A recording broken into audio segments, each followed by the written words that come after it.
Si Maricel Maris de los Reyes ay isang masipag at dedikadong nurse mula sa Pampanga, Pilipinas. Sa edad na 28 taong gulang, pinangarap niyang magtrabaho sa ibang bansa upang mabigyan ng mas maginhawang buhay ang kanyang pamilya. Bagaman masaya siyang maglingkod sa mga kababayan niya sa bayan ng Mexico, alam ni Maris na ang pagsabak sa trabaho sa Amerika ay magbubukas ng mas maraming oportunidad at mas mataas na kita, mga bagay na makakatulong upang mapag-aral ang dalawa niyang kapatid sa kolehiyo at masuportahan ang kanyang inang may iniindang karamdaman. Isang malamig na araw ng Marso, dumating si Maris sa California. Bitbit ang isang maleta at isang maliit na backpack.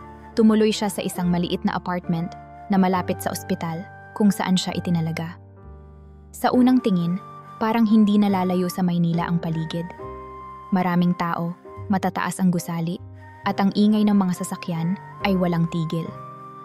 Ngunit naramdaman niyang ibang-iba ang mundo na pinasok niya. Mula sa maingay na hagik-hika ng mga kapwa nurse sa kanilang ospital sa Pilipinas, napalitan ito ng malamlam na tunog ng English na may halong ibang aksentong hindi niya palubos na maunawaan. Sa ospital, halos lahat ay abala, bihira ang nag-uusap, maliban kung kinakailangan. "Hello, you must be Maricel, the new nurse."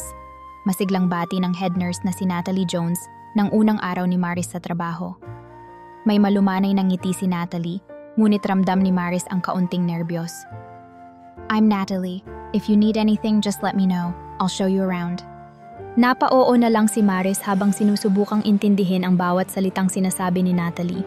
Sa totoo lang, halos hindi niya mawari ang mga terminolohiyang ginagamit, lalo na't mas sanay siya sa mga Tagalog o Kapampangan na termino. Ngunit kahit pa may kaunting kaba at hirap, nanatili siyang magalang at nakangiti. Alam niyang sa una lang ito mahirap. Determinado siyang matutunan ang lahat. Sa mga sumunod na linggo, dumaan si Maris sa iba't ibang hamon. Hindi lamang ang wikang Ingles ang kanyang pinag-aralan. Kinailangan din niyang sanayin ang sarili sa mas istriktong dokumentasyon, advanced na teknolohiya, at mga bagong patakaran sa ospital. Ang dating simpleng mga procedure sa Pilipinas, biglang naging komplikado dahil sa dami ng kailangang sunding protocol. May mga gabi kung saan umiiyak siya sa kwarto, iniisip kung nagkamali ba siya sa desisyon niyang mangibang bansa. Isang araw, habang nagpapahinga sa break room, napansin niyang palaging mabait sa kanya si Michael Evans, ang physician assistant na may magaan na personalidad. Madalas niyang tanungin si Maris kung kumusta na siya at kung may kailangan ba itong tulong. "Maris, don't be too hard on yourself," ani Michael habang umiinom ng kape. "I've seen nurses come and go, and you're one of the good ones. It just takes time to get used to everything." Ginisyan lang siya ni Maris. Bagaman simple ang sinabi ni Michael, napakalaking bagay ito para sa kanya. Dahan-dahan, natutunan niyang hindi pilitin ang sarili na maging perpekto agad. Tinanggap niya na bahagi ng pagkatuto ang mga pagkakamali. Di nagtagal, nakilala rin niya ang iba pang Pilipinong nagtatrabaho sa ospital. Isa na rito si Ate Gemma, isang medical technician na halos 10 taon nang naninirahan sa Amerika. Si Ate Gemma ang nagsama kay Maris sa isang maliit na gathering ng mga Pilipino sa isang community center. Doon, nahanap ni Maris ang isang maliit na komunidad na parang pamilya. May nagdadala ng adobo, may nagkakantahan ng mga lumang OPM hits, at may mga bata pang naglalaro ng habulan. Ramdam ni Maris ang init ng pagmamalasakit ng mga kababayan niya. "Huwag kang mahiya, iha.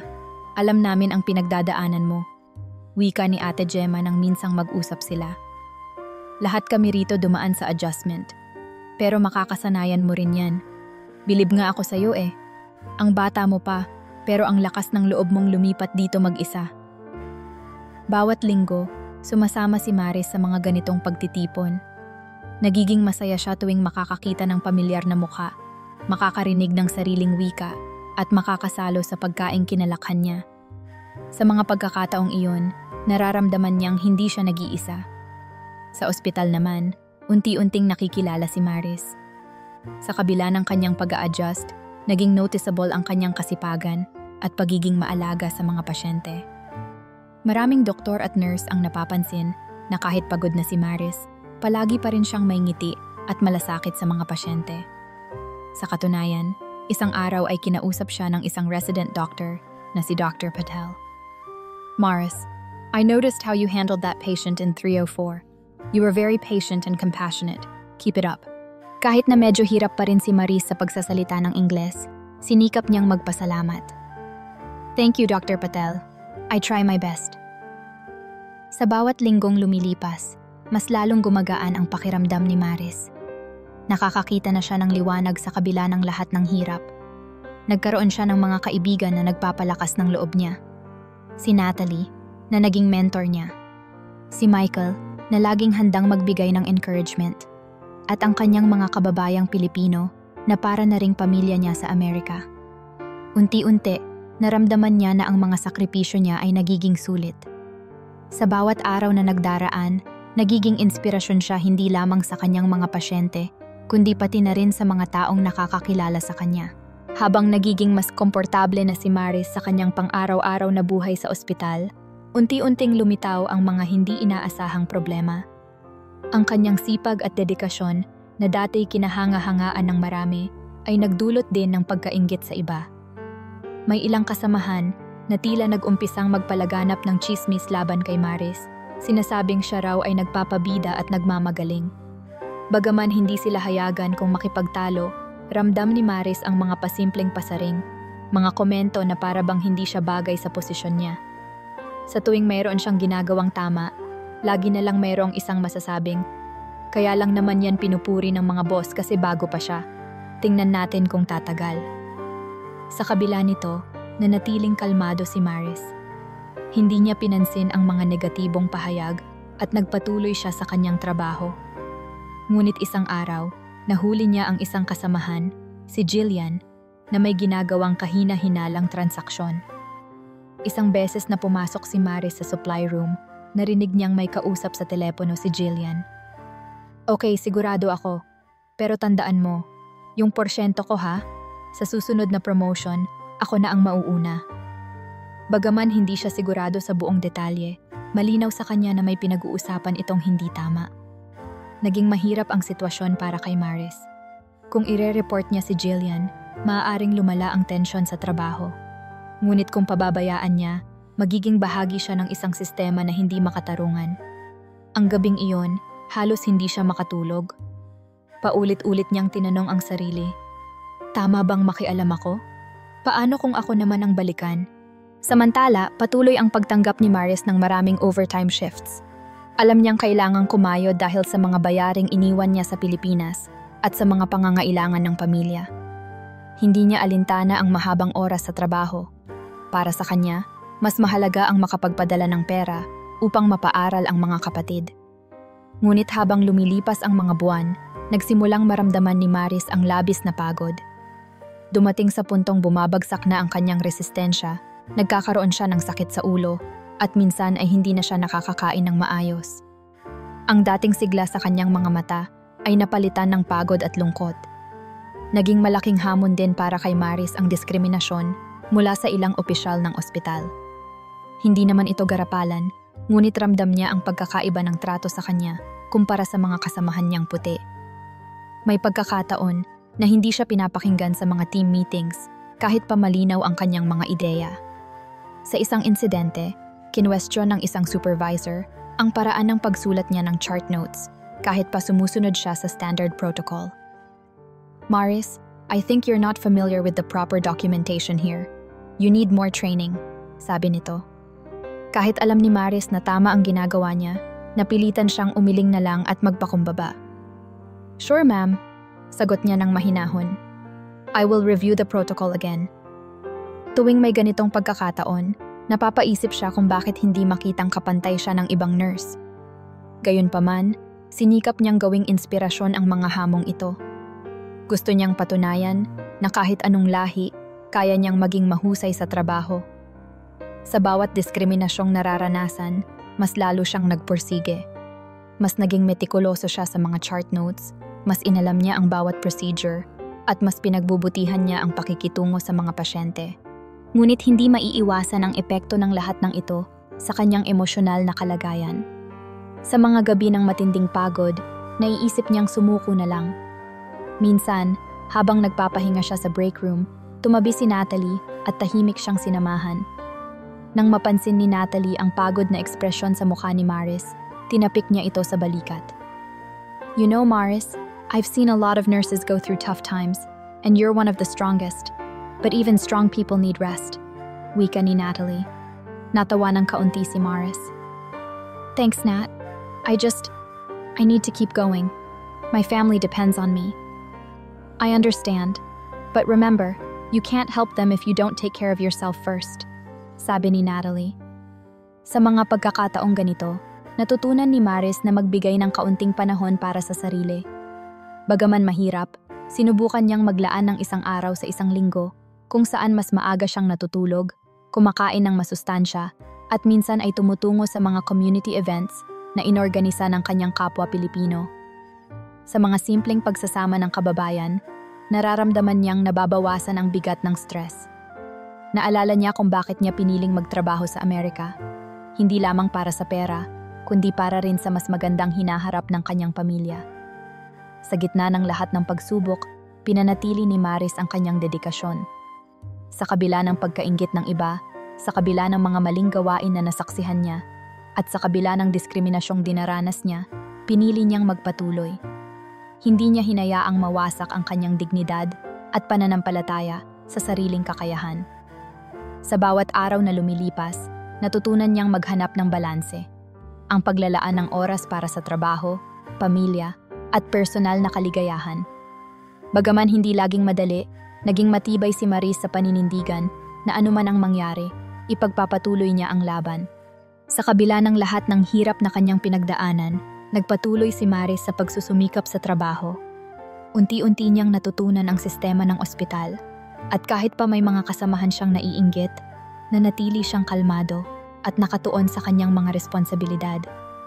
Subalit isang gabi, habang nagche-check siya ng mga chart sa nurses station, nakarinig siya ng mga bulungan mula sa isa pang bahagi ng ward. Mabilis siyang lumingon at nakita niyang may 2 tauhan na palihim na may ipinapasa sa isa't isa. Hindi niya agad naunawaan kung ano ang kanilang ginagawa, ngunit malinaw na ayaw nilang may makakita. Mula sa araw na iyon, nagsimula nang mapansin ni Maris ang mga kahina-hinalang kilos ng ilang empleyado ng ospital. Minsan, may mga delivery na hindi idinadaan sa tamang protocol. May mga tao na walang malinaw na posisyon o titulo, ngunit malayang pumapasok sa mga restricted areas.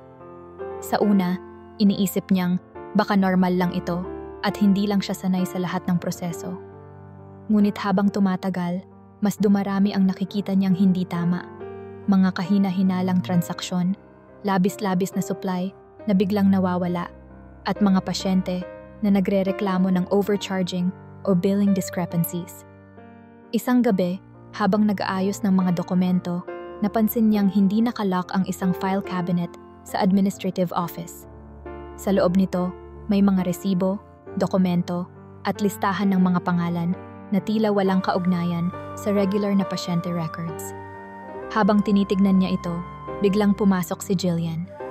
Nagkatinginan sila at bago pa siya makapagpaliwanag, biglang sinabi ni Jillian, "Maris, it's best if you pretend you didn't see that." Kinabahan si Maris.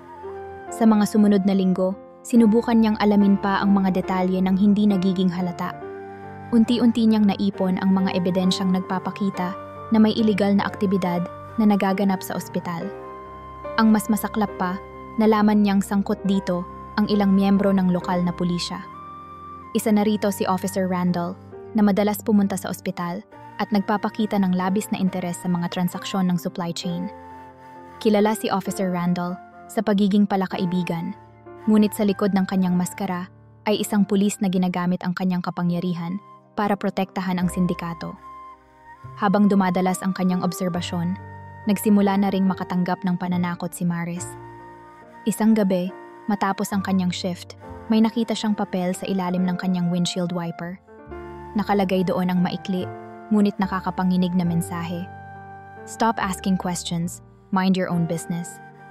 Naramdaman niyang hindi ito biro. Nang sumunod na linggo, nakakita siya ng mas malalang pagbabanta.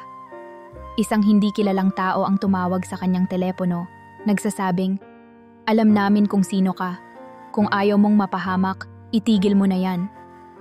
Natakot si Maris, pero hindi siya nagpadala.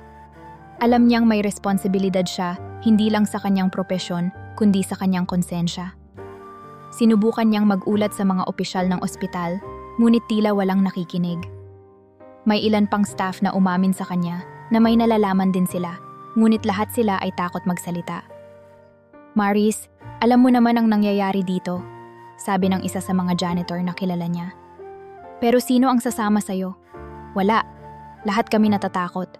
Masakit sa loob ni Maris na makitang walang gustong tumayo laban sa maling sistema. Kahit ang mga kaibigan niyang sina Natalie at Michael ay nagdadalawang isip.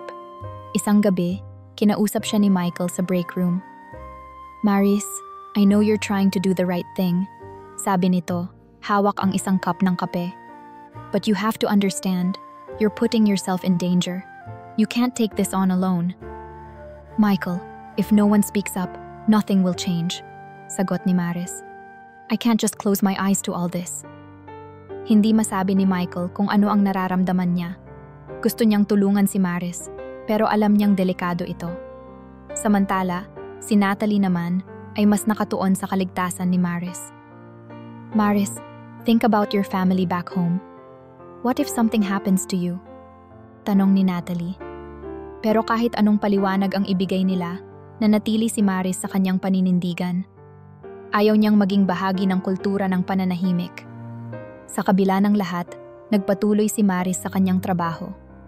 Patuloy niyang ginagawa ang kanyang tungkulin bilang nurse, nagbibigay ng maayos na serbisyo sa kanyang mga pasyente. Ngunit sa bawat araw na nagdaraan, mas lumalalim ang kanyang pangunawa sa problema ng ospital. Ramdam niyang may mas malaki pang nasa likod ng lahat ng ito. Sa kanyang puso, alam niyang hindi na ito usapin ng simpleng inggit o masamang ugali ng ilang kasamahan. Ito ay isang masalimuot na operasyon ng sindikato na pinoprotektahan ng mga tiwaling pulis at opisyal. Habang tumatagal, nagiging malinaw kay Maris na hindi sapat ang pagiging tahimik. Subalit, sa sitwasyong walang gustong kumampi sa kanya, paano niya maibubunyag ang katotohanan?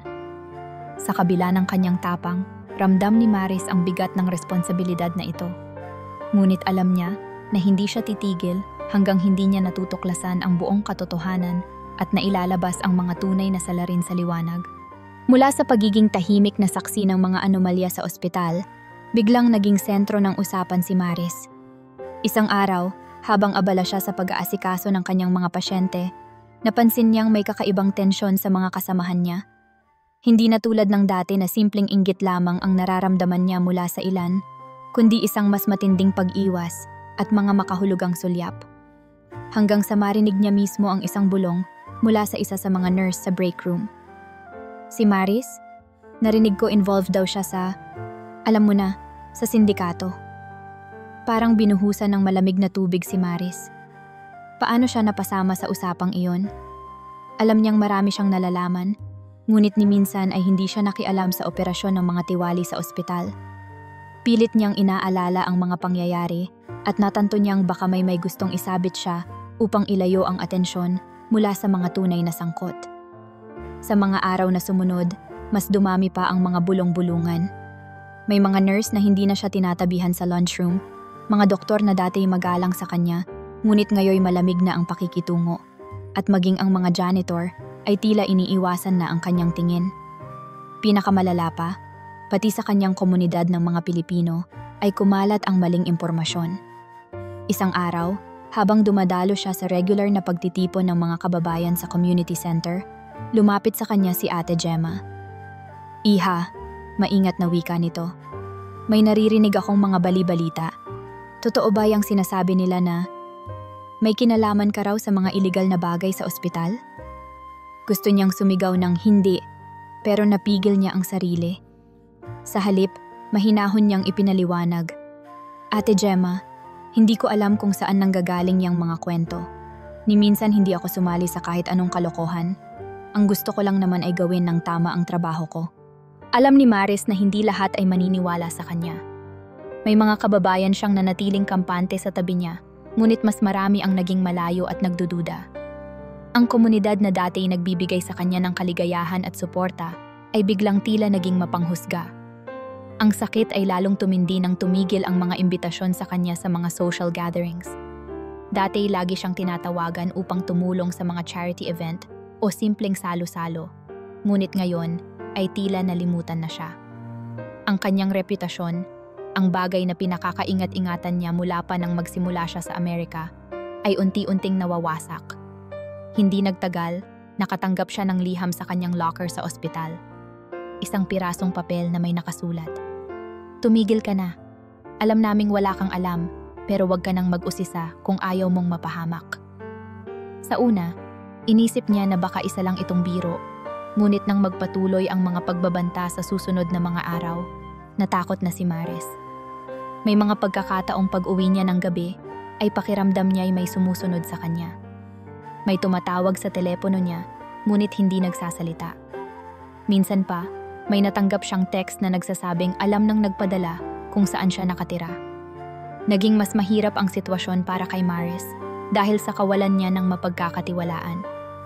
Kahit ang mga malapit sa kanya, tulad ni na Michael at Natalie, ay tila nagdadalawang isip na rin. Isang gabi, kinausap siya ni Michael sa parking lot. Maris, I don't know what's going on, but you have to be careful. I heard people talking about you and it's not good. I don't understand, Michael, sagot ni Maris. Why would they think I'm involved in something illegal? I've done nothing wrong. I believe you, sabi ni Michael, ngunit halata sa tono nito ang pag-aalala.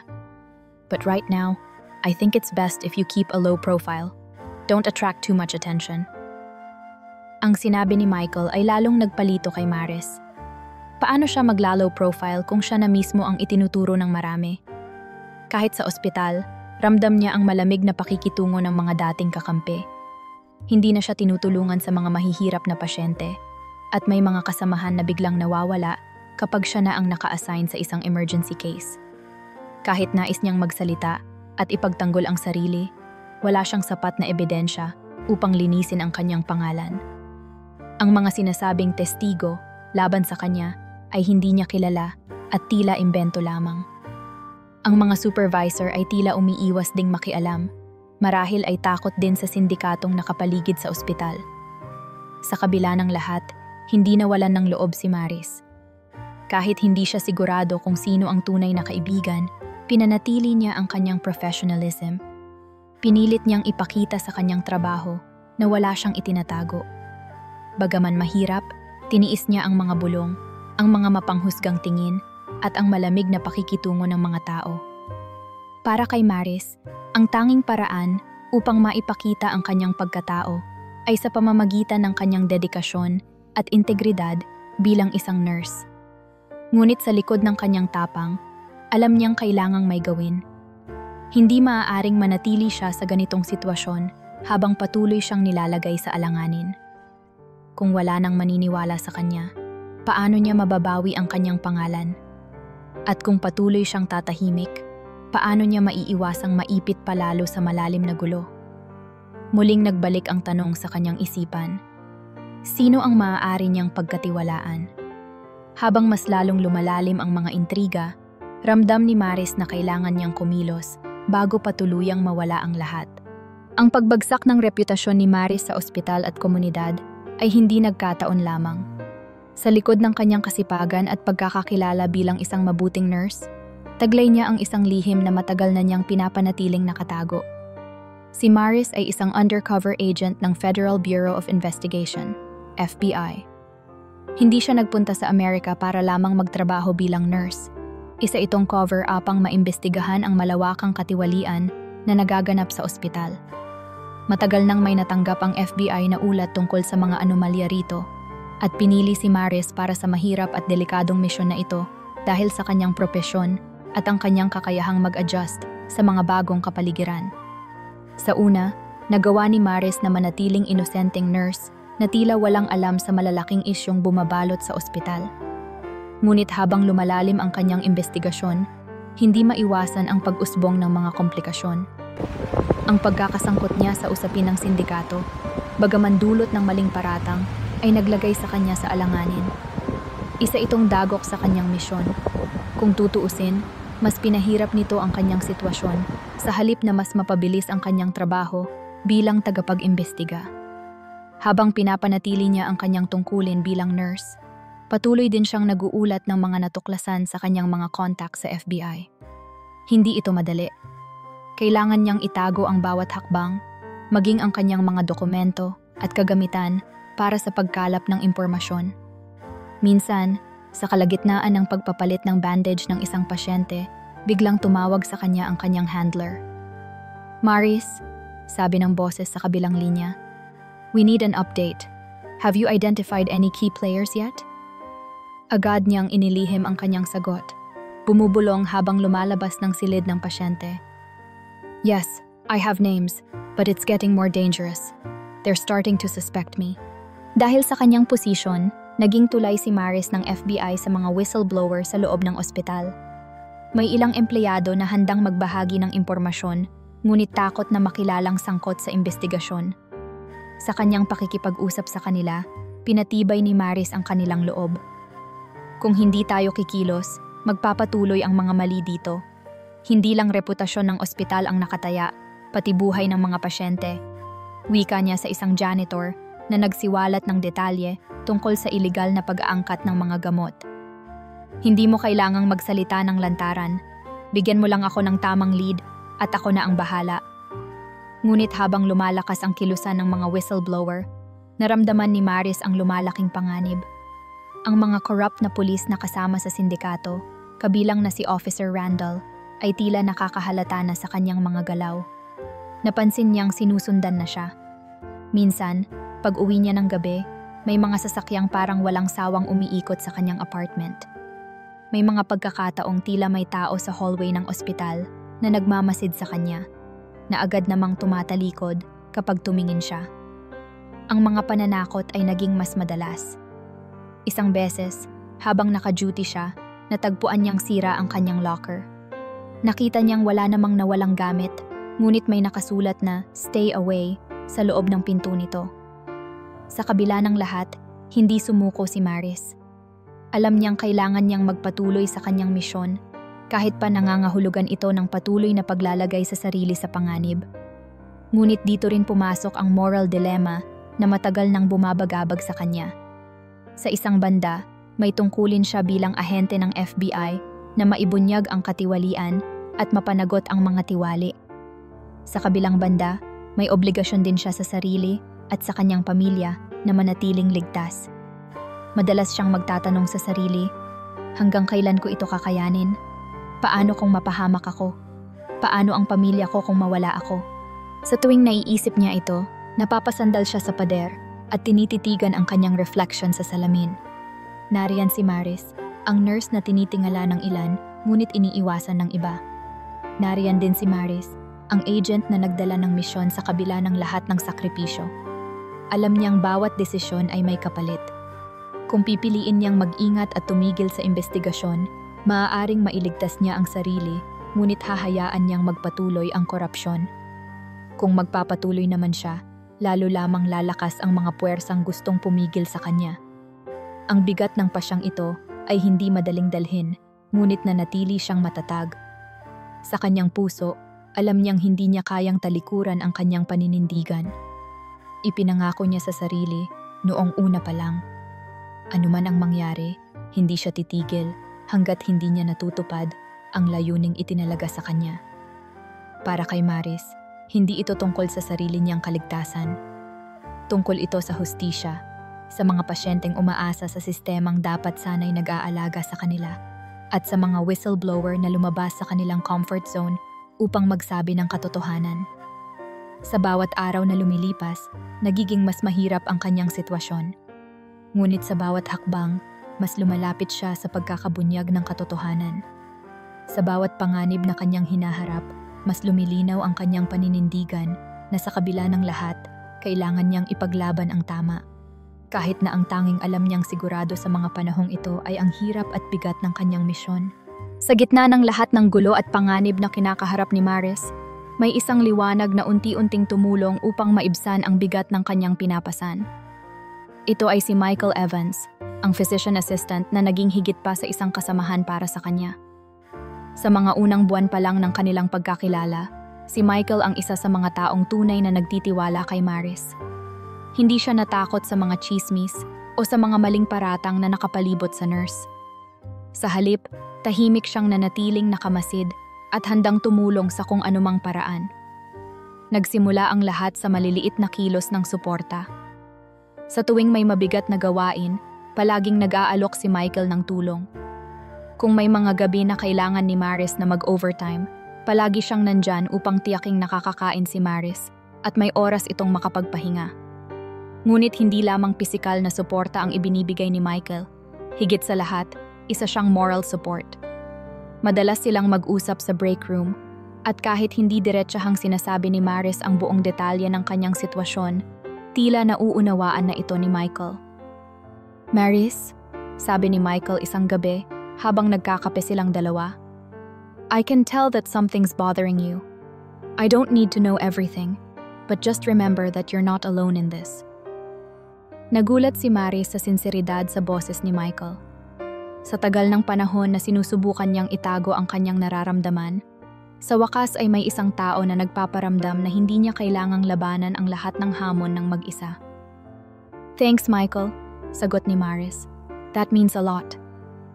Habang tumatagal, mas nagiging komportable si Maris kay Michael. Sa bawat usapan nila, unti-unting nagbubukas si Maris.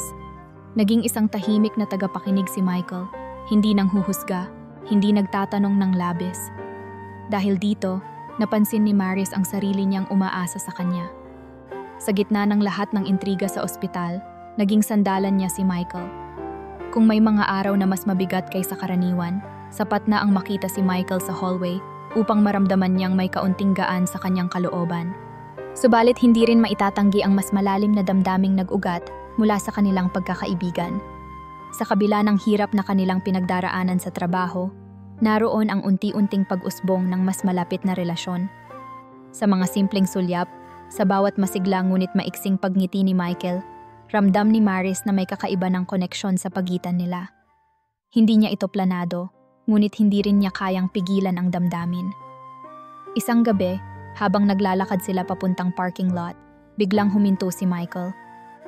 "Maris," sabi niya ng seryoso, "you're one of the strongest people I know. I want you to know that I really admire that about you.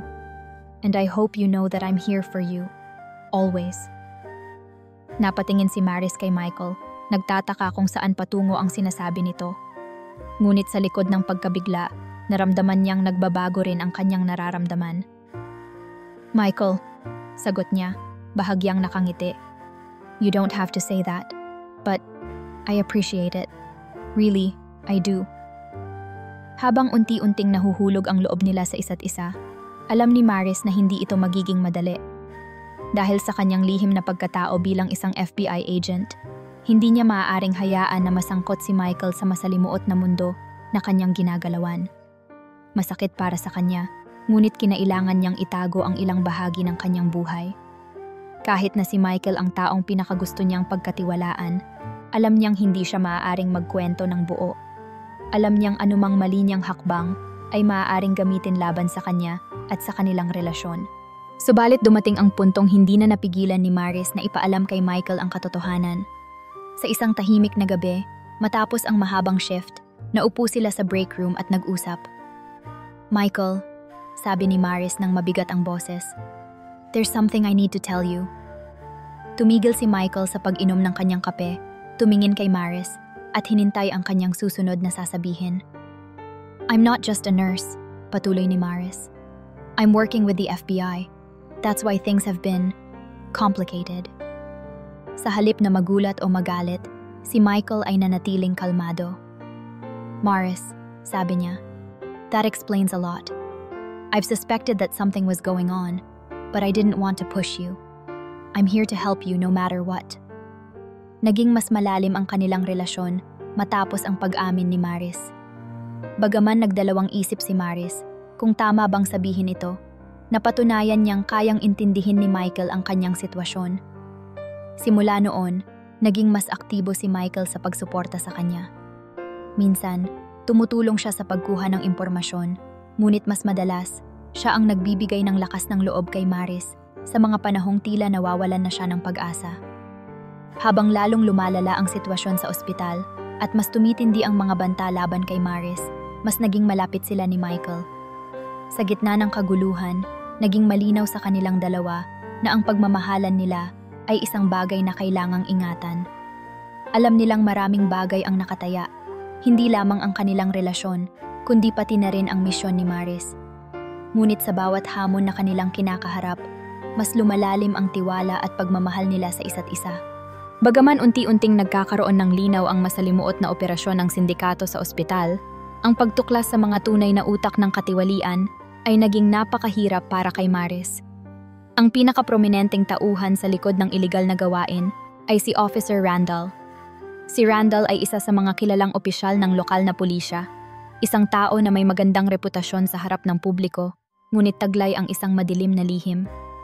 Sa likod ng kanyang magiliw na pakikitungo at tila maayos na record, siya pala ang nagbibigay ng proteksyon sa sindikatong responsable sa pagpapakalat ng iligal na droga sa ospital. Ginagamit niya ang kanyang posisyon upang bantayan ang kilos ng mga awtoridad at tiyaking hindi matutunton ang mga tunay na sangkot sa operasyon. Sa umpisa, inakala ni Maris na isa lang siya sa maraming corrupt na opisyal, ngunit habang tumatagal, nalaman niyang si Randall ang sentro ng operasyon. Siya ang nagsisigurong walang maglalakas loob na magsumbong. Sa tuwing mayroong whistleblower na sumusubok magbigay ng impormasyon, may paraan si Randall upang patahimikin ito. May mga ulat ng biglaang pagkawala ng ilang tauhan sa ospital at mga testigong nawalan ng trabaho o napilitang umalis sa bayan. Bagaman walang direktang ebidensya laban kay Randall, kitang-kita sa pattern ng mga pangyayari na isa siya sa mga dahilan kung bakit patuloy na lumalakas ang sindikato. Ngunit hindi nag-iisa si Randall. Kasama niya si Detective Harris, isang kasabwat na mas tahimik ngunit kasing delikado. Habang si Randall ang nakikipag-usap sa mga lokal na koneksyon, si Harris naman ang nagpupuno ng mga dokumento, pumapalya sa mga investigasyon, at nagbibigay ng maling impormasyon sa mga awtoridad. Isa siyang tao na hindi masyadong kilala sa labas ng kanilang mga koneksyon, ngunit siya ang dahilan kung bakit hindi masusundan ng FBI ang tamang trail. Sa tuwing may operasyon ang FBI, isang maling lead ang natutuklasan na nagpapabagal sa investigasyon. Isang gabi, habang naglalakad pa uwi si Maris, napansin niyang may sumusunod sa kanya. Hindi ito ang unang beses na naramdaman niya ito, ngunit sa pagkakataong ito, mas naging halata. Nang lingunin niya, nakita niyang isang lalaking nakasuot ng itim na jacket ang mabilis na lumiko. Pagdating niya sa kanyang apartment, natagpuan niya ang isang envelope sa harap ng pintuan. Walang sulat sa labas, ngunit nang buksan niya ito, may nakasulat, "Stop digging. You don't know who you're dealing with." Hindi niya maalis sa isip niya ang mensaheng iyon. Lalo na't sa mga huling linggo, may mga kahina-hinalang pag-uusap na naririnig niya mula sa kanyang mga kasamahan sa ospital. Isa sa mga nurses na dati niyang kinikilalang maaasahan, si Peter, ang biglang naging malamig sa kanya.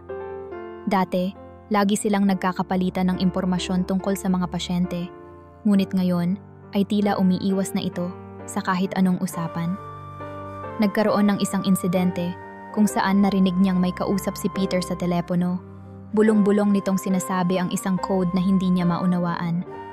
Sa loob-loob niya, may mali. Ilang araw pa, nakumpirma ni Maris na si Peter ay isa palang undercover agent na ipinadala upang alamin ang mga galaw niya. Hindi niya alam kung sinong grupo ang nagpadala sa kanya, ngunit malinaw na hindi ito kasapi ng FBI. Sa halip, si Peter ay nagtatrabaho para sa isang mas mataas pang grupo ng sindikato. Sa bawat pagkilos ni Maris, may balita agad itong nakakarating kay Randall at Harris. Ang dating taong pinagkakatiwalaan niya ay isa pala sa mga dahilan kung bakit nagiging mas mahirap ang kanyang misyon. Hindi nagtagal, lumitaw ang mas mataas pang mga opisyal sa likod ng sindikato. Si Randall at Harris ay bahagi lamang ng isang mas malawak na network. Ang mga pangalan ng mga politikong konektado sa ospital at sa mga negosyanteng nagbibigay ng pondo para sa iligal na operasyon ay unti-unting sumulpot sa mga iniimbestigahan ni Maris. Minsan, habang binabasa niya ang isang pahina ng dokumentong nakuha niya mula sa isang whistleblower, nakita niya ang pangalan ng isang kilalang tao sa lungsod. Ang taong iyon ay isang respetado sa lipunan, ngunit ayon sa dokumento, ito rin ang pangunahing financier ng sindikato. Sa kabila ng mga nadiskubre ni Maris, hindi tumigil ang mga kontrabida sa kanilang panggigipit. Hindi lamang ito pananakot sa trabaho, ang mga banta ay nagiging mas personal. Isang araw, may natanggap siyang larawan sa kanyang telepono. Larawan ito ng kanyang pamilya sa Pilipinas. Walang kasamang mensahe, ngunit sapat ang larawan upang malaman niya na sinusubaybayan na rin sila. Hindi ako pwedeng tumigil, bulong niya sa sarili habang nanginginig sa galit at takot. Kung titigil ako, mas maraming tao ang mapapahamak. Sa mga araw na sumunod, mas naging maingat si Maris. Hindi niya hinayaang makapagbigay ng kahit anong clue ang kanyang mga galaw. Ngunit habang patuloy siyang tinutugis, ramdam niyang nagiging mas malapit siya sa pagbagsak ng sindikato. Alam niyang ang mas mataas pang mga opisyal ay hindi magpapakita ng kanilang mga sarili nang basta-basta, ngunit sa bawat hakbang na ginagawa nila laban sa kanya, mas lumalapit siya sa pagkakakilanlan sa kanila. Sa kabila ng lahat ng banta at pagtugis, hindi siya tumigil. Alam niyang ang misyon niya ay hindi lamang para sa kanya. Ginagawa niya ito para sa mga biktima ng sistema at para sa hustisya na matagal nang nawawala sa ospital. Habang mas lumalapit si Maris sa pagbubunyag ng mga kasangkot sa sindikato, hindi naman nakatunganga ang mga kontrabida. Tulad ng inaasahan, gumawa sila ng mas madidilim na hakbang upang idiin si Maris at tuluyang patahimikin ang kanyang misyon. Ang unang yugto ng kanilang plano, ang pag-fabricate ng ebidensya. Ang ilang dokumentong hinahanap ng FBI ay biglang natagpuan sa isang opisina kung saan madalas na naroon si Maris. Bagamat imposible para sa kanya na mag-iwan ng anumang bakas, sinigurado ng mga tiwali na lumabas sa papel na si Maris ang nasa likod ng iligal na aktibidad. Kinalaunan, isang opisyal sa ospital ang naglabas ng pahayag sa isang closed-door meeting. Based on the evidence we found, it appears that Nurse Delos Reyes might be involved in some irregular activities. Halos mawalan ng boses si Maris sa gulat. Kahit na hindi siya kasama sa meeting na iyon, mabilis kumalat ang balita. Sa loob lamang ng ilang oras, tila naging opisyal na posisyon ng ospital ang pagtuturo kay Maris bilang pangunahing suspect. Ngunit hindi tumigil doon ang mga kontrabida. Isang gabi, habang nasa duty si Maris, nagkaroon ng emergency sa ER. Isang pasyente ang sinasabing nalason ng isang gamot na hindi dapat ginagamit sa ospital. Habang nasa gitna ng kaguluhan, isang nurse ang tahimik na iniwan ang isang vial sa locker ni Maris. Kinabukasan, natagpuan ang vial at ito'y ipinalabas na siyang nagdulot ng insidente sa ER. Ang kwento, si Maris daw ang kumuha ng gamot mula sa restricted storage area. Hinding-hindi ko magagawa yun, sigaw ni Maris nang hinarap siya ng mga opisyal.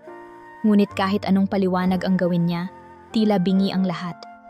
Ang mga tiwali sa sistema ay siniguradong hindi umusad ang anumang investigasyong maglilinis sa pangalan ni Maris. Sa halip, binaliktad nila ang bawat lead. Ang mga CCTV footage na maaring magpatunay ng kawalang sala niya ay biglang nagkaroon ng technical error at hindi na ma-retrieve. Ang mga testigong nagsasabing wala si Maris noong oras ng insidente ay tinakot at pinagbantaan. Kung magsasalita ka, mawawala ang trabaho mo. Bulong ng isang nakamaskarang lalaki sa isang orderly na sumubok magsabi ng totoo. Ang takot ay laganap na sa ospital. Ang mga whistleblower na noong unay naniniwalang kaya nilang tumulong kay Maris ay nag-umpisa ng magduda. Lahat ng may nalalaman ay nanatiling tahimik dahil sa banta sa kanilang seguridad at pamilya. Samantala, si Maris ay hindi lamang napasailalim sa mga fabricated na paratang at paninira.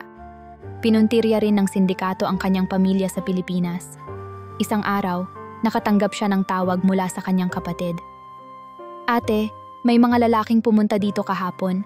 Hinahanap ka nila. Sabi nila, tumigil ka na raw sa mga ginagawa mo, kung hindi, magkakaproblema kami." Napaupo si Maris. Para bang gumuho ang mundo niya sa kanyang narinig. Alam niyang ang pamilya niya ay wala namang kinalaman sa lahat ng ito. Wala silang ibang ginawa kundi suportahan siya mula malayo. Ngunit ngayon, Sila ang ginagawang leverage laban sa kanya. Hindi maitatanggi ni Maris na nagkaroon ng sandaling duda sa kanyang sarili. Dapat ba siyang tumigil na? Dapat bang sumuko na lamang upang protektahan ang kanyang mga mahal sa buhay?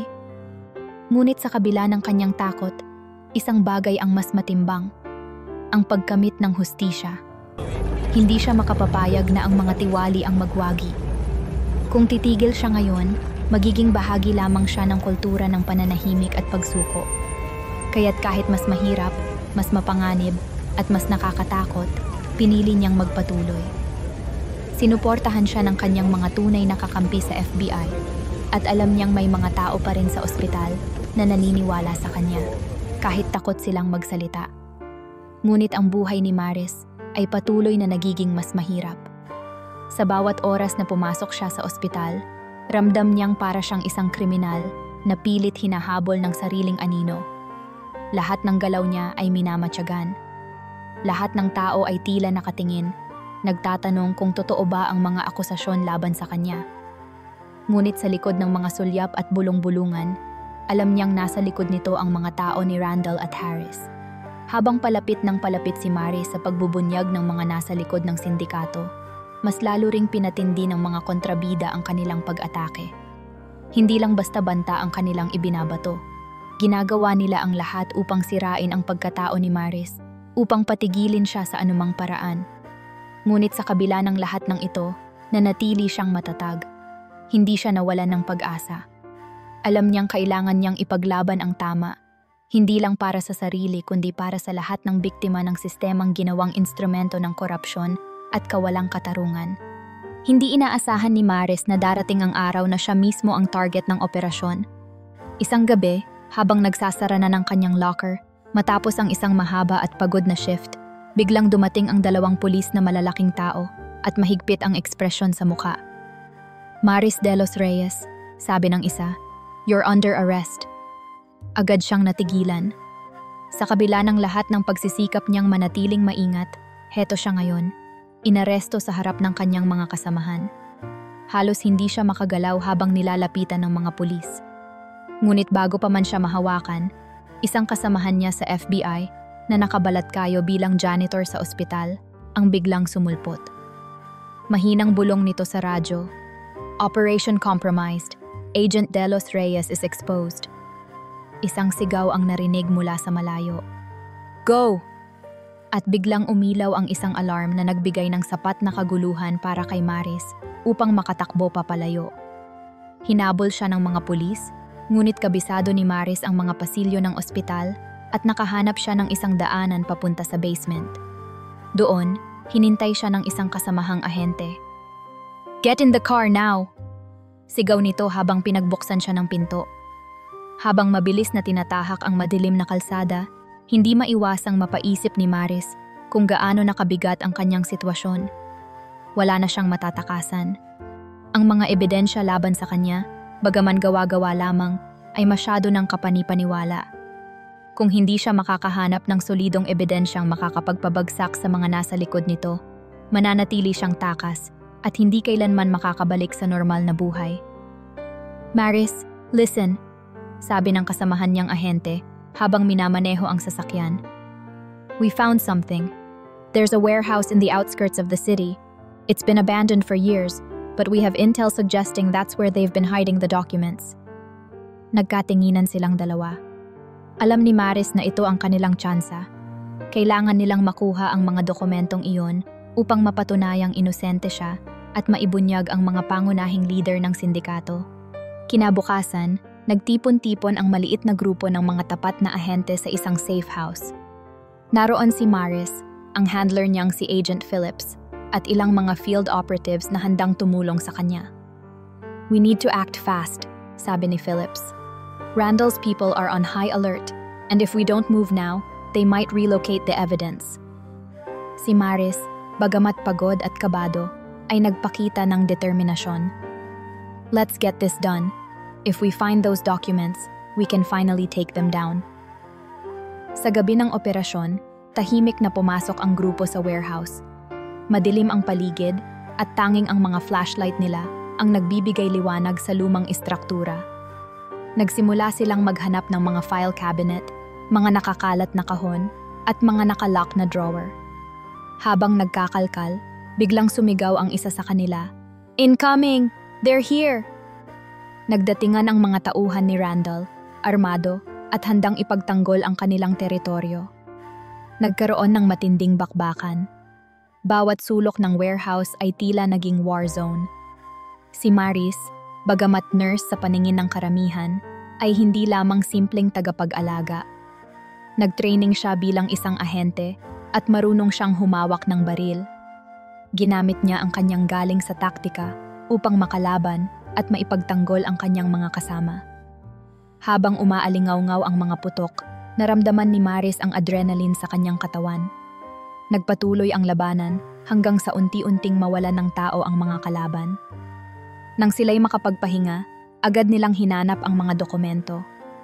Sa isang sulok ng warehouse, natagpuan nila ang isang lumang metal filing cabinet. Nang mabuksan nila ito, naroon ang mga kontrata, resibo, at tala na nagdadawit sa mga leader ng sindikato, mga pangalan na matagal nang hinahanap ng FBI. Ngunit hindi pa doon natapos ang lahat. Habang nilalabas nila ang mga dokumento, lumapit ang isang testigo, isang dating accountant ng sindikato na nagpasya ng magsalita.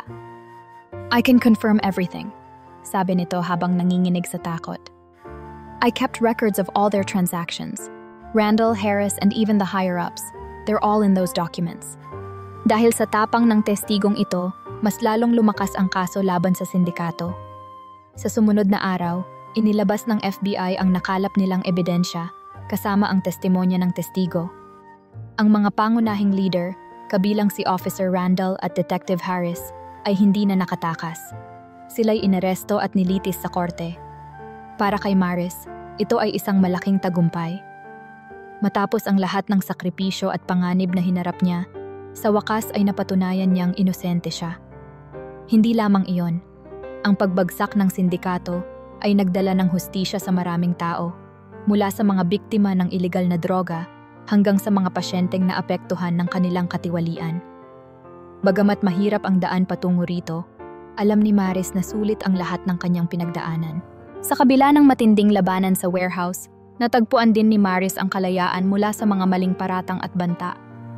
Ngunit kasabay ng kanyang pagkakatanggap ng hustisya ay ang mabigat na responsibilidad na linisin ang pangalan niya at ang pagbubunyag ng kanyang tunay na pagkatao. Hindi naging madali para kay Maris ang magsalita. Sa loob ng napakaraming taon, itinago niya sa lahat, mga kaibigan, kasamahan, at maging ang kanyang pamilya, ang katotohanan na siya'y isang ahente ng FBI. Para sa kanya, ito ay bahagi ng kanyang tungkulin bilang tagapagligtas at tagapagtanggol ng batas. Ngunit ngayong nawala na ang mga banta ng sindikato, panahon na upang magbukas. Unang-una niyang kinausap si Michael, ang kasamahang physician assistant na naging katuwang niya sa kabila ng mga pagsubok. Sa isang tahimik na coffee shop, naupo si Maris sa harap niya. "Michael," panimula niya, "you've been there for me through so much, and I need to tell you the truth. I wasn't just a nurse all these years." Napakunot ang noo ni Michael, ngunit hinayaan niyang magpatuloy si Maris. "I was working undercover for the FBI," sabi ni Maris. "My mission was to uncover the corruption within the hospital and bring those responsible to justice. I couldn't tell you, or anyone, because it would have put you all in danger." Saglit na katahimikan ang namagitan sa kanila. "You're incredible," wika ni Michael. "I mean, I always knew you were strong, but this is something else. I don't think I could have done what you did." Napangiti si Maris. "I couldn't have done it without you, Michael. You kept me going when things got tough." Sunod niyang hinarap ang kanyang pamilya. Tumawag siya sa Pilipinas at ipinaliwanag ang lahat. Hindi ito naging madali. Unay gulat ang reaksyon ng kanyang ina at mga kapatid, ngunit sa kalaunan, naunawaan din nila ang lalim ng sakripisyo ni Maris. Ang kanyang ina, bagamat naiiyak sa telepono, ay nagsabi, "Anak, kahit pala malayo ka, ipinaglalaban mo ang tama. Napaka-proud namin sa'yo."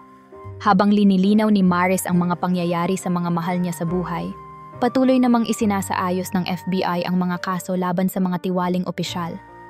Sa sunod-sunod na raid at pag-aresto, tuluyang bumagsak ang sindikato.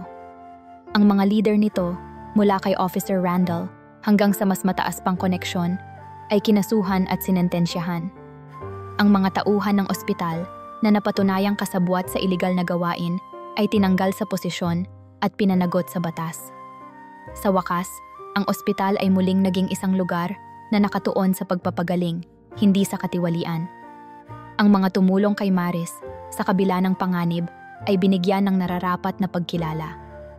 Mula sa mga whistleblower na naglakas loob na magsalita, hanggang sa mga kasamahang ahente sa FBI na patuloy na sumuporta sa kanya. Isang seremonya ang ginanap upang parangalan sila. This mission could not have been accomplished without the bravery of these individuals, sabi ng kanilang direktor habang iniaabot ang parangal kay Maris. Sa harap ng lahat, naramdaman ni Maris ang init ng pagpapahalaga at ang halaga ng kanyang ginawang paglilingkod. Hindi rin niya kinalimutan ang komunidad ng mga Pilipino sa Amerika na palaging nariyan para sa kanya. Sa isang pagtitipon sa community center, humarap si Maris at ibinahagi ang kanyang kwento. Alam ko po na hindi madali ang mga hinarap nating lahat, ani Maris sa harap ng kanyang mga kababayan. Pero kahit gaano man tayo kaliit, kaya nating tumayo para sa tama. Kailangan lang ng tapang, pagkakaisa, at tiwala sa isa't isa. Ang kanyang kwento ay nagsilbing inspirasyon sa marami. Ang mga kapwa niya Pilipino ay lalong naging aktibo sa pagbabantay sa mga pinagtatrabahuhan nilang institusyon. Nagkaroon ng mas matibay na samahan at mas mataas na kamalayan ukol sa paglaban sa katiwalian. Sa kabila ng hirap at sakripisyo, nakapagbigay si Maris ng bagong pag-asa sa komunidad na minsang nawalan ng boses. Sa huli, dumating ang alok mula sa FBI, isang promotion at isang mas mataas na posisyon sa kanilang hanay.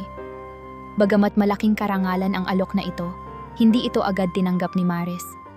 Napag-isipan niyang mabuti ang mga susunod niyang hakbang.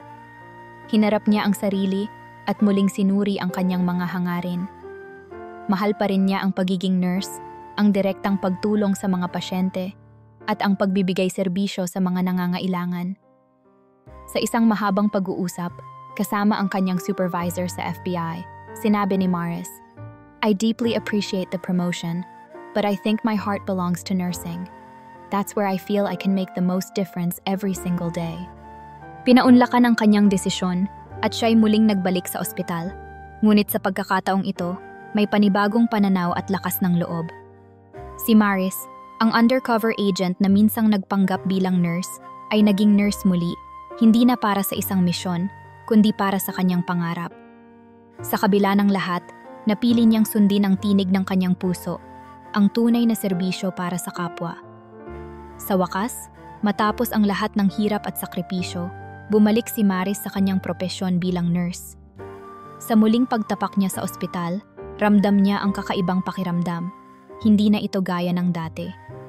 Ngayon, dala niya ang isang bagong pananaw, isang mas malalim na pagkakaintindi sa kanyang papel bilang tagapag-alaga at tagapagtanggol ng mga nangangailangan. Ang pagkilala sa kanyang mga nagawa at ang pagkabunyag ng katotohanan ay nagbigay sa kanya ng lakas ng loob at kumpiyansa na hindi niya dati taglay.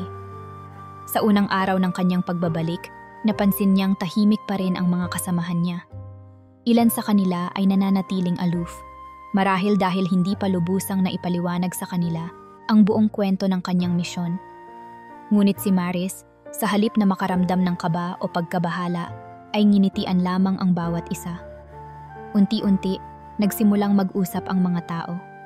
Nagkaroon ng mga bulong na tila papuri, mga simpleng tanong tungkol sa kanyang kalagayan, at maliliit na senyales ng pagtanggap. "Welcome back, Maris," bati ng isang kasamahan. "We're glad to have you here again." Hindi minadali ni Maris ang pagbawi sa tiwala ng kanyang mga kaibigan at kapwa-empleyado. Hinayaan niyang magsalita ang kanyang mga aksyon. Sa bawat pasyenteng inaasikaso niya, ipinakita niya ang kanyang husay at malasakit, ang parehong mga katangiang dati hinahangaan ng lahat. Hindi siya nagdalawang isip na tumulong sa mga mahihirap na kaso, magsagawa ng overtime kung kinakailangan, at magpakita ng pagiging mapagkumbaba. Alam niyang ang paggalang at tiwala ay hindi basta-bastang nakukuha, ngunit may tiwala siya sa sarili na muli itong mababawi. Sa labas ng trabaho, sinimulan ni Maris na ayusin ang kanyang personal na buhay. Matagal nang hindi niya nakakausap nang matagal ang kanyang pamilya sa Pilipinas, kaya't mas pinili niyang maglaan ng oras para sa kanila. Tuwing may libreng araw, tumatawag siya sa kanyang ina at mga kapatid upang kumustahin ang kanilang kalagayan. Hindi niya rin kinalimutan ang kanyang mga kaibigan sa community center, mga kapwa Pilipino na minsang sumuporta sa kanya sa kabila ng lahat ng tsismis at intriga. Bumalik siya sa mga pagtitipon, ngunit ngayon ay mas bukas na siya sa pagbahagi ng kanyang kwento. Naging malaking tulong ang pagbabahagi ng kanyang kwento upang maipakita kung gaano kahalaga ang paninindigan para sa tama. Sa isang pagtitipon, humarap siya sa grupo ng mga kababayan at nagsimula ng kanyang talumpati. Alam kong hindi madali ang pinagdaanan natin bilang mga migranteng Pilipino.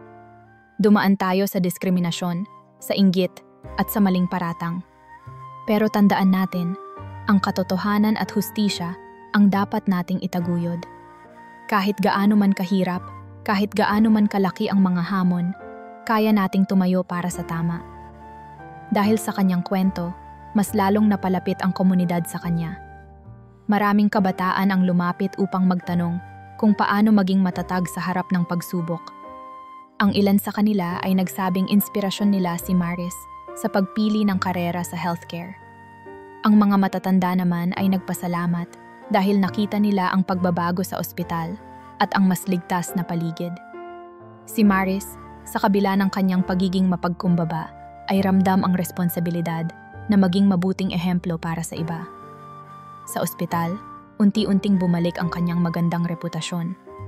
Kung dati bulong-bulungan lamang ang kanyang husay, ngayon ay lantaran ng kinikilala ng mga supervisor at doktor ang kanyang kontribusyon. Dumating ang araw na tinawag siya ng direktor ng ospital sa isang meeting. "Maris," sabi nito, "we've seen how you handled everything, both the challenges and your return. We'd like to promote you to a senior nurse position. You've proven yourself time and again." Bagamat hindi inaasahan, tinanggap ni Maris ang promosyon. Para sa kanya, ito ay patunay na ang kanyang pagsusumikap at integridad ay nagbunga. Ngunit hindi siya nagpaapekto sa posisyon. Nanatili siyang parehong masipag at mapagkumbabang nurse na handang tumulong sa mga nangangailangan. Naging layunin ni Maris na ipalaganap ang kanyang kwento hindi lamang sa kanyang komunidad, kundi sa mas maraming tao pa. Nakipagtulungan siya sa mga organisasyon upang magsagawa ng mga seminar tungkol sa integridad, ethics, at ang kahalagahan ng pagkakaisa sa propesyon ng healthcare. Sa bawat event, ikinuwento niya ang mga hamon na kanyang hinarap, ang mga maling paratang, at ang tagumpay ng pagsasabi ng totoo. Hindi para magyabang, kundi upang ipakita na ang katotohanan at hustisya ang tunay na nagbibigay ng lakas sa mga tao. Sa mga susunod na taon, mas lalong tumibay ang koneksyon ni Maris sa kanyang mga kaibigan at pamilya. Nagkaroon siya ng balanse sa trabaho at personal na buhay. Hindi na siya natatakot sa mga hamon dahil alam niyang ang pagbangon mula sa pagkabagsak ay kayang-kaya kung may tapang at determinasyon. Sa bawat hakbang, bitbit niya ang mga aral mula sa kanyang mga karanasan, ang pagkakaroon ng paninindigan, ang pagpapahalaga sa integridad, at ang pagmamalasakit sa kapwa. Hindi nagtagal matapos ang kanyang pagbabalik sa ospital, naging malinaw kay Maris na ang kanyang tungkulin ay hindi nagtatapos sa pagbibigay ng medisinal na pangangalaga. Sa halip, ito ay nagsimula pa lamang.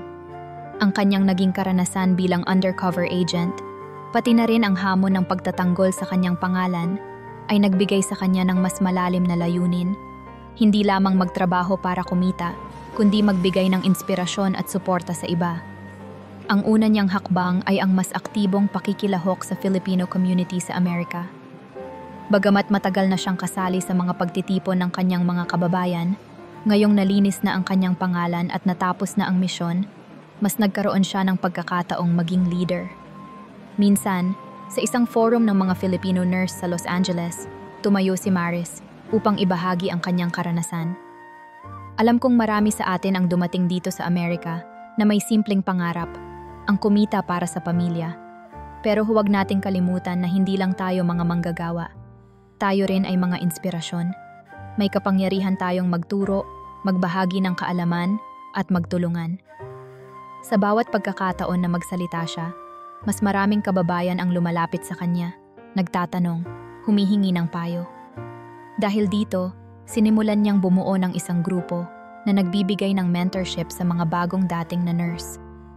Tinawag nila itong Kalinga ng Kababayan, isang support network para sa mga Pilipinong healthcare worker na nakakaranas ng panghihina ng loob, diskriminasyon, o simpleng homesickness. Sa grupo, itinataguyod nila ang pananampalataya sa sariling kakayahan at ang halaga ng pagkakaisa. Sa kabila ng pagiging abala sa Filipino community, hindi rin niya pinabayaan ang kanyang personal na buhay. Si Michael, ang kanyang matagal ng kasamahan at naging katuwang sa maraming pagsubok, ay naging mas malapit sa kanya. Hindi sila nagmadali sa kanilang relasyon, ngunit sa bawat araw na magkasama sila, mas lumalalim ang kanilang koneksyon. Minsan, habang naglalakad sila sa baybayin ng California, tinanong siya ni Michael, "Maris, have you ever thought about what's next for us?" Nginitian siya ni Maris. "I used to only think about work, about missions and responsibilities," sagot niya. "But now, I think I want to start thinking about us." Ang simpleng ngunit sinserong usapan na iyon ay nagdala ng mas malinaw na direksyon para sa kanilang dalawa. Hindi man kaagad kasal ang pinag-uusapan nila, ramdam ni Maris na si Michael ang tao na nais niyang makasama habang buhay. Sa mga sumunod na taon, mas sinikap nila ang pagkakaroon ng maayos na balanse sa trabaho at relasyon. Tinitiyak na hindi sila mawawalan ng panahon para sa isa't isa kahit gaano pa kaabala ang kanilang mga karera. Bukod sa personal na relasyon, mas pinalawak pa ni Maris ang kanyang kontribusyon sa larangan ng medisina. Nag-umpisa siyang tumanggap ng imbitasyon upang magbigay ng seminar sa iba't ibang estado. Sa bawat seminar, ikinukwento niya ang kanyang personal na karanasan, pati na rin ang mga natutunan niya tungkol sa integridad sa healthcare. Minsan, habang nasa Chicago, may lumapit na isang grupo ng mga kabataang nurse upang magpasalamat sa kanya. "Miss Maris," sabi ng isa sa kanila, "your story showed us that even if we face discrimination or challenges, we can still stand up for what's right. You inspire us to be better nurses and better people." Ang ganitong mga mensahe ang nagtulak kay Maris na ipagpatuloy ang kanyang advokasya. Naisip niya na hindi sapat na magbahagi ng karanasan. Kailangan ding mag-iwan ng mas matibay na pundasyon para sa mga susunod na henerasyon. Kaya't sa tulong ng ilang mga kasamahan, nagtayo siya ng isang scholarship fund para sa mga kabataang Pilipino na nais mag-aral ng medisina at healthcare-related courses. Tinawag niya itong Alaga Scholarship Program.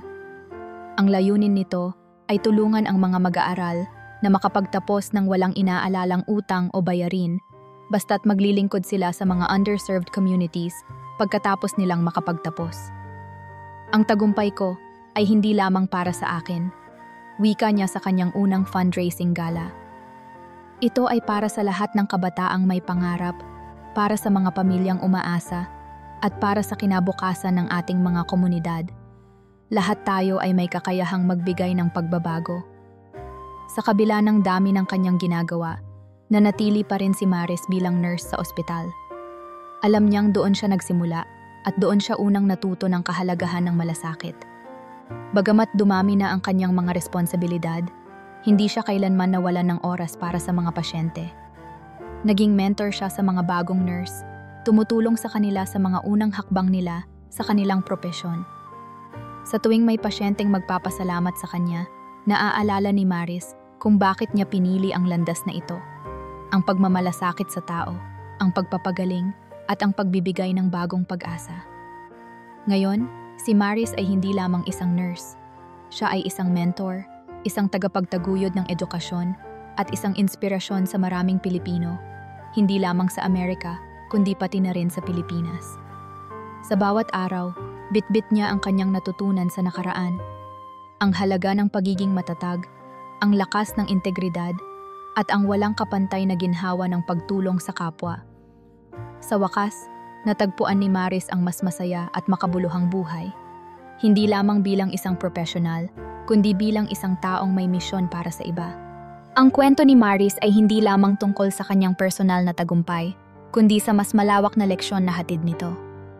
Sa kabila ng lahat ng hirap at panganib na kanyang hinarap, mula sa mga maling paratang, pananakot, at panganib sa kanyang sariling buhay, isang bagay ang nanatili sa kanyang puso, ang paninindigan para sa tama. Sa gitna ng isang dayuhang lupain, sa mundong hindi niya lubos na kabisado, pinatunayan niyang ang moralidad at katatagan ay walang hangganan.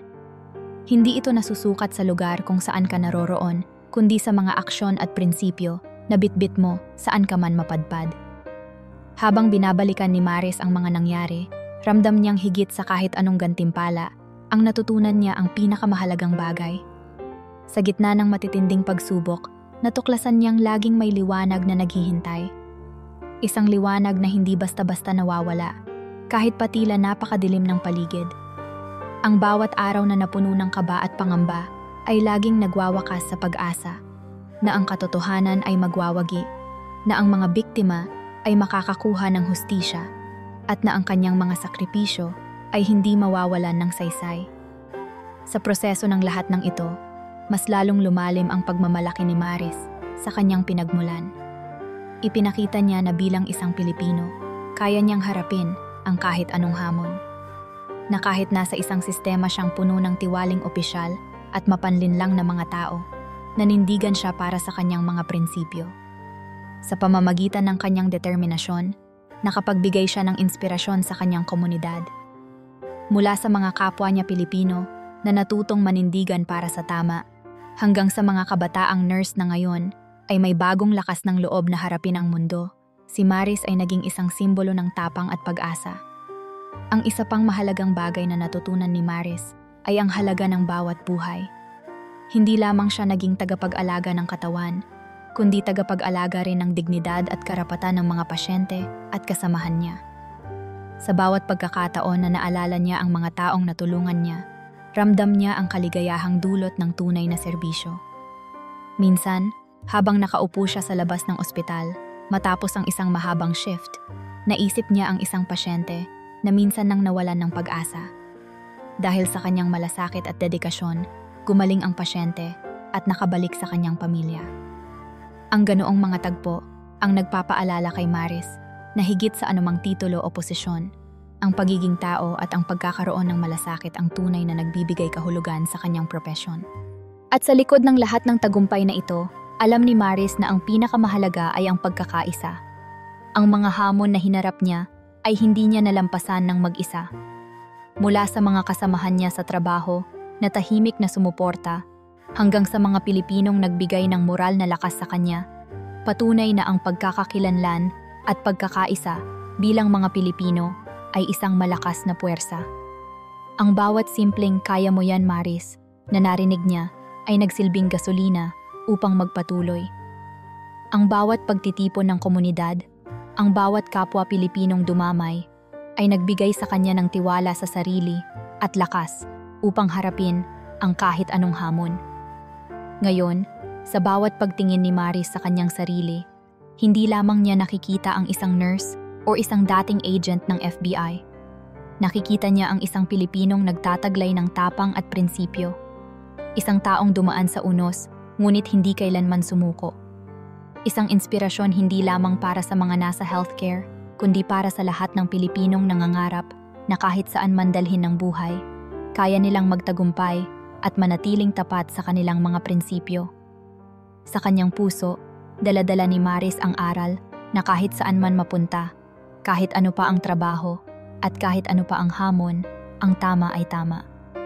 Ang pagkatao ay hindi nasusukat sa posisyon, kundi sa kung paano ka nanindigan sa harap ng kasinungalingan at kawalan ng katarungan. Sa kanyang simpleng paraan, nagpakita si Maris na ang Pilipino ay malakas, matapang, at puno ng pag-asa.